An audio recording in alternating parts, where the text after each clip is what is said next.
দর্শক আমন্ত্রণ যমুনার বিশেষ আয়োজন ডক্টর সলভ করা অনুষ্ঠানে আপনাদের স্বাস্থ্য বিষয়ক নানা প্রশ্ন আর সেসবের তাৎক্ষণিক সমাধান নিয়ে আমাদের এই আয়োজনে থাকছেন দেশ বরেণ্য আর আধুনিক চিকিৎসা বিজ্ঞানে দক্ষ চিকিৎসকরা।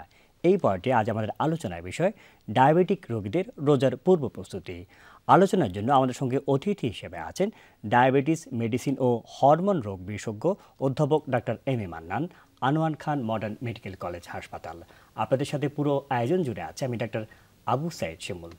দর্শক, প্রতি বছর যেটা আমরা দেখি যে রোজা শুরু হলে ডায়াবেটিস রোগীদের বিভিন্ন ধরনের পরামর্শ দেওয়া হয় যে রোজায় তারা কি খেতে পারবেন, কি খেতে পারবেন না, বা কি ওষুধপত্র নিতে পারবেন। কিন্তু ডায়াবেটিস রোগীদের যে প্রস্তুতি সেটা কিন্তু রোজার বেশ আগে থেকেই নিয়ে যেতে হয়, কারণ রোজা শুরু হয়ে গেলে যেসব নিয়মকানুন আছে সেগুলো কিন্তু খুব বেশি কিন্তু মানাটা তাদের জন্য জটিল হয়ে পড়ে। সেজন্য রমজানের বেশ কিছুদিন আগেই আমরা এই অনুষ্ঠানটা ধারণ করছি, এই কারণে যে যারা ডায়াবেটিস রোগীর এই অনুষ্ঠানটা দেখছেন তারা যেন পুরোপুরি বিষয়টা বুঝতে পারেন যে এখন থেকেই তারা রমজানের জন্য কি কি প্রস্তুতি নেওয়া শুরু করবেন। এবং সেজন্য আমরা আমাদের সাথে পেয়েছি অধ্যাপক ডাক্তার এম এ মান্নান। উনি আনোয়ার খান মডার্ন মেডিকেল কলেজে আছেন। উনি ঢাকা মেডিকেল কলেজের ডায়াবেটিস এবং এন্ডোক্রাইন বিভাগের বিভাগীয় প্রধান ছিলেন।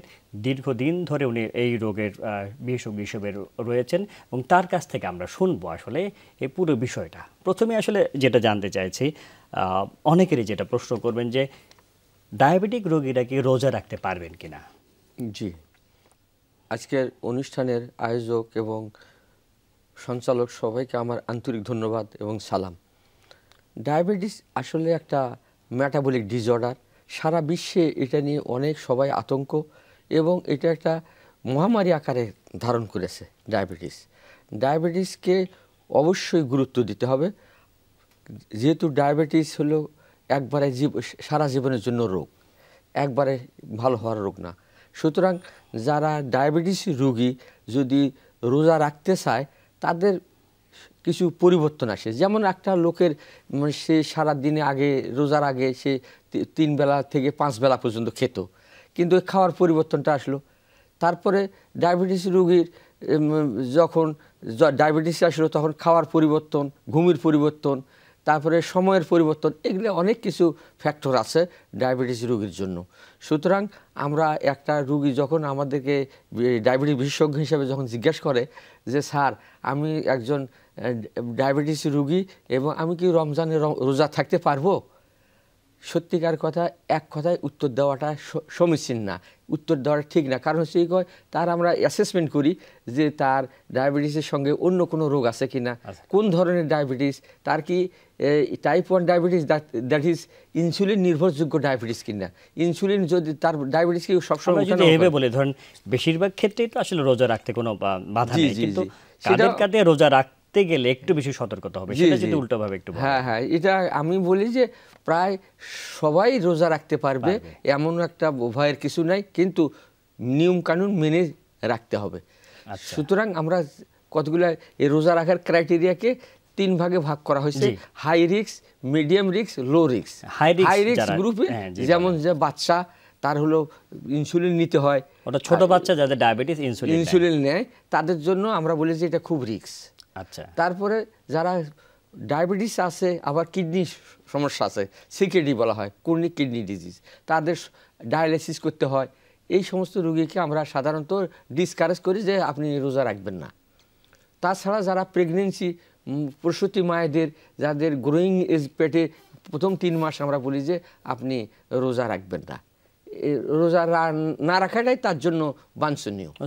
রোজা রাখার বিষয়টা তো তার উপরে আমরা বিশেষজ্ঞের পরামর্শ, আমার এটা পরামর্শ, তার জন্য একটু সেই আমি বলবো ক্লোজ মনিটরিং এ থাকা উচিত। জি, তাছাড়াও আমরা বলি যে যারা হঠাৎ অপারেশন লাগতেছে, চোখের রেটিনোপ্যাথি আছে, অন্ধ, দেখতে পায় কম, তারপরে পায়ের মানে অনেক সময় ইনফেকশন থাকে, কমপ্লিকেশন যে সমস্ত থাকে, আবার যাদের সুগার উঠানামা করে, আর গত মাসে তার বা 2-1 মাস আগে হাইপোগ্লাইসেমিক কম হয়েছে, হাইপোগ্লাইসেমিক কম হয়ে গেছে 2 বার, সে অনেক সময় অজ্ঞান হয়ে গেছে, হঠাৎ করে গ্লুকোজ যাদের কমে যাওয়ার প্রবণতা আছে, এই রোগীকে আমরা হাই রিস্কের মধ্যে ফেলেই, যেহেতু তার রোজা রাখাটা ঠিক হবে না, একটু জটিলতা হবে।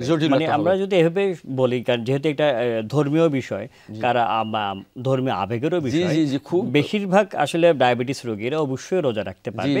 সামান্য কিছু অংশ যাদের জটিলতা রয়েছে তাদের ক্ষেত্রে আমরা বলবো যে বিশেষজ্ঞ চিকিৎসকের পরামর্শ নিয়ে আরেকটু ক্লোজ মনিটরিং এ থাকা উচিত তাদের বিষয়গুলো। সেই জন্য আমি বলি যে এটা খুব সেনসিটিভ ব্যাপার মুসলমানদের জন্য।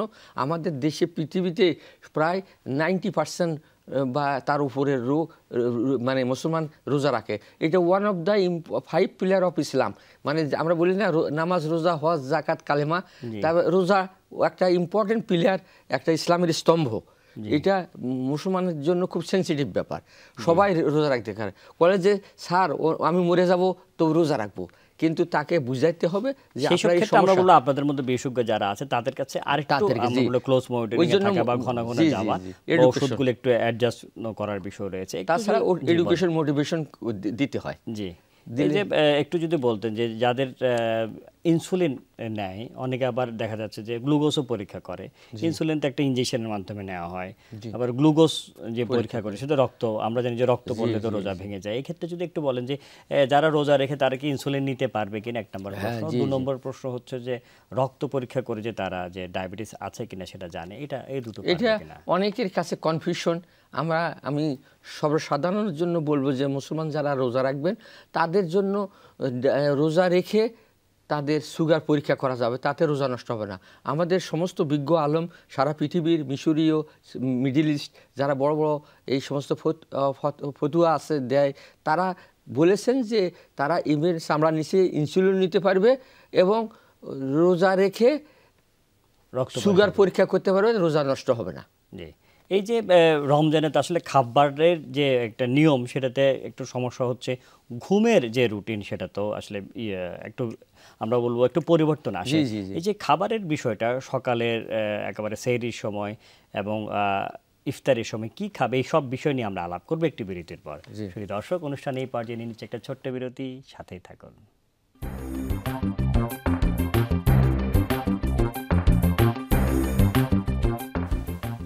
বিরতির পর ডক্টরস অন কল অনুষ্ঠানে আপনাদেরকে আবারও স্বাগত জানাচ্ছি। আজকে আমাদের আলোচনার বিষয় ডায়াবেটিক রোগীর রোজার প্রস্তুতি, এবং আমাদের সাথে অতিথি হিসেবে আছেন অধ্যাপক ডক্টর এম এ মান্নান। আমরা খুব সুন্দরভাবে আপনি আসলে বলছিলেন যে ইনসুলিন নিতে পারবে, পরীক্ষা করতে পারবে। এই যে খাবারের বিষয়টা যদি একটু বলতেন যে তারা সেহরিতে এবং ইফতারে জরুরি ব্যাপার এই বিষয়ে, কারণ হচ্ছে অনেক কিছু একটা স্বাভাবিক রোজার আগে যে লোকটা রোজা রাখতো, সময় হয়নি তখনও যেভাবে খেত, আবার পরে যখন রোজা আসলো খাওয়ার পরিবর্তন তো আসবেই। আমরা রোজা না রাখার লোকেদের সকালে একবার নাস্তা করি, তারপরে 11টা 12টার দিকে খাই, 4 থেকে 5 বার খাওয়া পড়ে। কিন্তু রোজাতে আপনার সাধারণত ইফতারির সময় একটা ভালো খাবার হয়, কেউ খায় না, কেউ খায় না, আগাম সেহরির সময় আরেকবার খাবার, মেইন 2টা খাবার হয়। একটু যদি আমরা বলতেন খাবার নিয়ে, তো আমরা একটা বিস্তারিত শুনবো, যেটি শুরু করেছিলেন এইটাই হঠাৎ করে আমার মনে পড়লো এই বিষয়টা, যে এই যে অনেকের তো আপনি বলেছেন যে হাইপোগ্লাইসেমিয়া, হঠাৎ করে গ্লুকোজ কমে যেতে পারে। এইটা তো আসলে রমজানের সময়, যে কোনো সময় আমরা বলবো খুবই একটা ক্রিটিক্যাল বিষয়। তাদের জন্য যে এখন রমজানের আগে থেকে যে কোনো প্রস্তুতি নেওয়ার প্রয়োজন আছে কিনা, এটা অত্যন্ত জরুরি। কারণ হচ্ছে প্রত্যেকটা জিনিসের আগে যদি আমরা তার ট্রায়াল দেই, তার যদি সারাদিন ধরে খাবে না, এখন তো সারাদিন, সেই জন্য প্র্যাকটিস একটা করলে ভালো হয়। সেটা আমরা নফল রোজা বলি।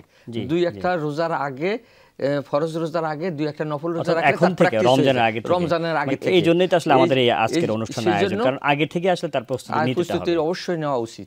এটা কি আগে থেকে উনি রমজানের বেশ কিছুদিন, 1-2 সপ্তাহ আগে, আমরা বলি যে 1 মাস আগে থেকে পর্যন্ত নেওয়া উচিত। মাঝে মাঝে উনি একটু নফল রোজা রেখে তার সমস্যা কি রকম হয়, তার ট্রায়াল এন্ড এরর বেসিসে আমরা তার সমাধান একটু দেখবে যে তার গ্লুকোজটা মেপে দেখবে যে ওনার গ্লুকোজটা হঠাৎ করে কমে যাচ্ছে, হঠাৎ কমে যায় না, হঠাৎ বেড়েও যেতে পারে। কারণ আমরা তো মনে করি যে যে ওষুধ খাচ্ছে বেড়ে যাওয়ার দিকে হয়তো সবাই খেয়াল রাখি, কিন্তু রমজানে হঠাৎ করে অনেক কমেও যেতে পারে।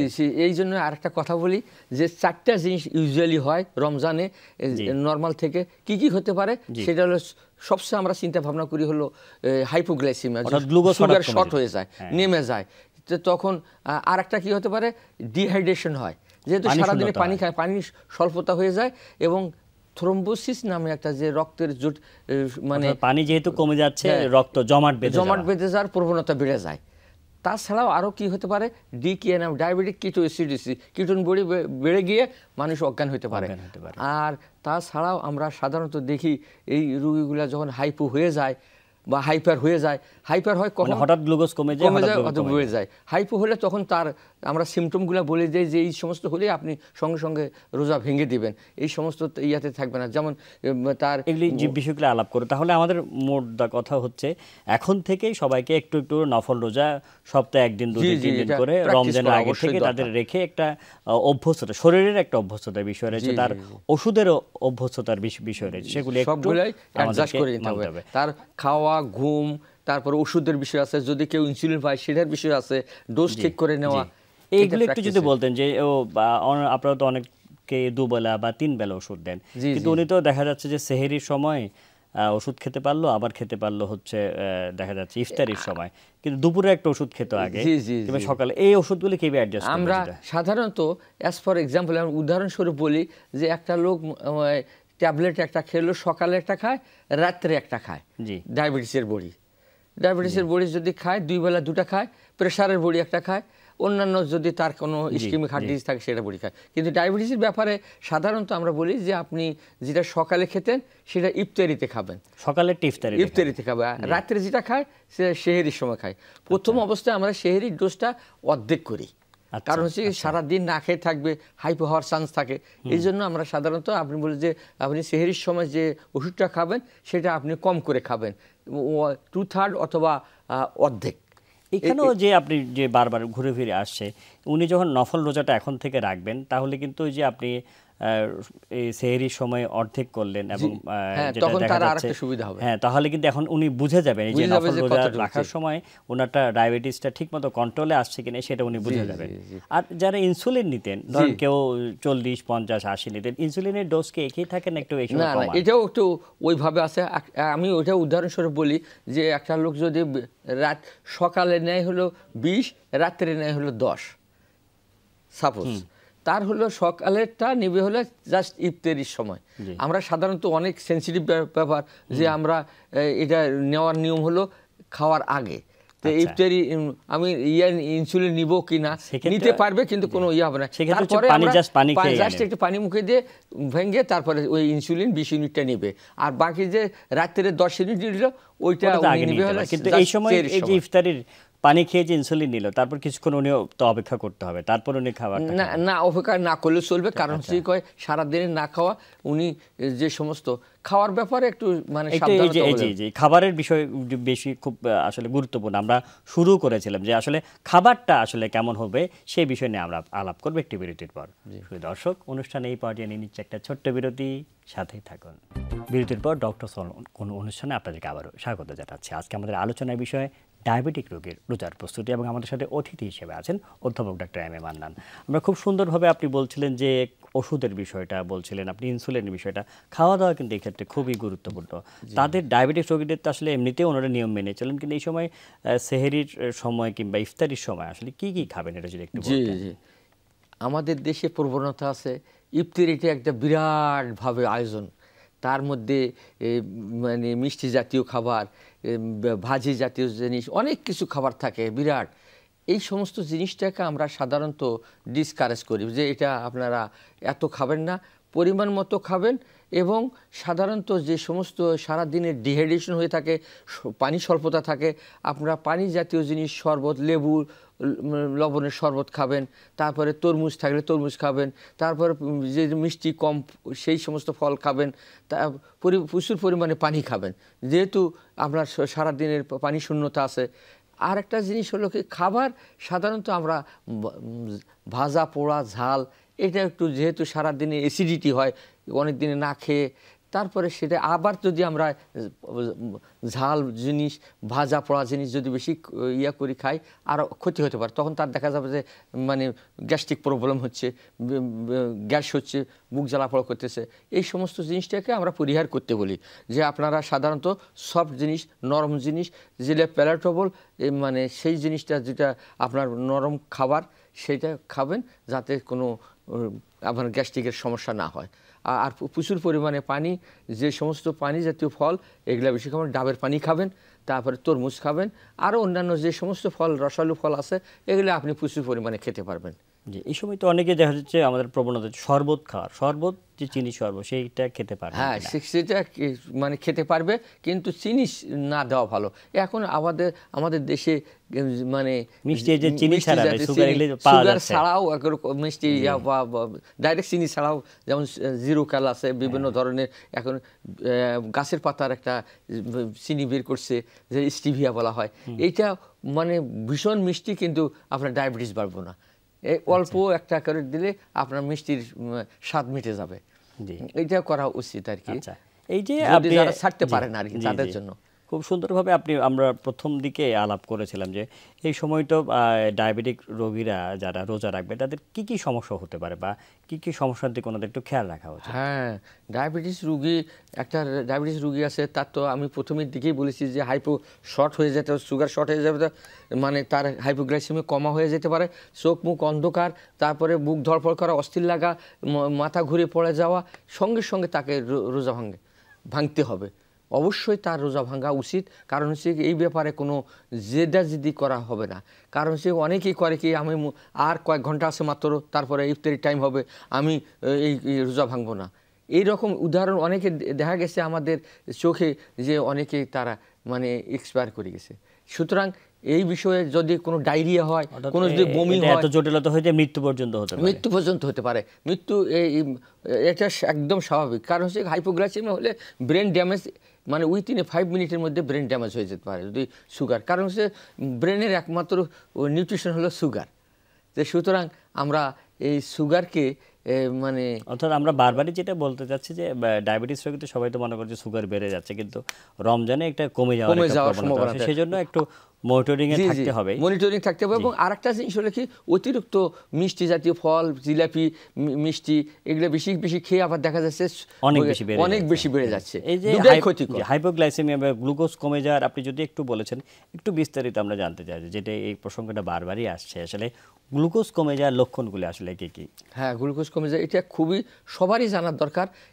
2-1টা লোকের মানে ওই সিমটমটা না হতে পারে।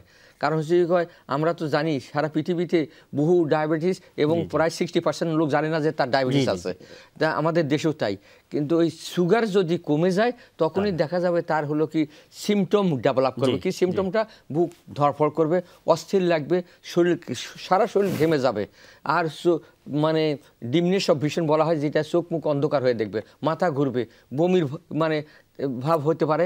কারো দেখা যাবে যে সে একটা পাগলের মতো সিমটম ডেভেলপ করবে, অস্থিরতা লাগবে তার। এই সমস্ত জিনিসটা সিমটম দেখা দিলেই তাকে সঙ্গে সঙ্গে আমরা গ্লুকোজ যেভাবেই হোক, মুখে হোক বা আইভি গ্লুকোজ হোক, এটাকে অবশ্যই দিয়ে দিতে হবে। কারণ হচ্ছে এটা বেশি পারসিস্ট করলে ব্রেন পার্মানেন্ট ড্যামেজ হয়ে আর কখনো ফিরবে না। খুব সুন্দরভাবে বলেছিলেন যে আমরা পুরো অনুষ্ঠান জুড়ে ডায়াবেটিস সম্পর্কে অনেক কিছু জানলাম। অধ্যাপক ডক্টর এম এ মান্নান, এতক্ষণ আমাদের সাথে থাকার জন্য আপনাকে অসংখ্য ধন্যবাদ। আপনাকেও অনেক ধন্যবাদ আমাদেরকে এই সুযোগ দেওয়ার জন্য। দর্শক, যেমনটি আসলে শুনছিলেন, অধ্যাপক ডক্টর এম এ মান্নান বললেন যেটা, যে ডায়াবেটিক রোগীদের কিন্তু রোজা রাখতে কোনো মানা নেই। অনেক সুন্দর নিয়ম মেনে চললে এবং চিকিৎসকের তত্ত্বাবধানে থাকলে সকল ডায়াবেটিক রোগীরাই রোজা রাখতে পারবেন। কিছু কিছু ক্ষেত্রে কিছু জটিলতা হতে পারে, সেই জটিলতাগুলো আপনারা সারা অনুষ্ঠান জুড়ে শুনেছেন। সেই অনুষ্ঠানগুলো শুনে যদি যেই নিয়মগুলো বললেন সেগুলো যদি একটু মেনে চলেন, নিশ্চয়ই এই রমজানটা আপনাদের সুস্থতায় কাটবে। সামনের রমজান সুস্থতায় কাটুক, আমরা সকলেই সুস্থ থাকি এই কামনে আজকের মধ্যে বিদায় নিচ্ছি। আল্লাহ হাফেজ।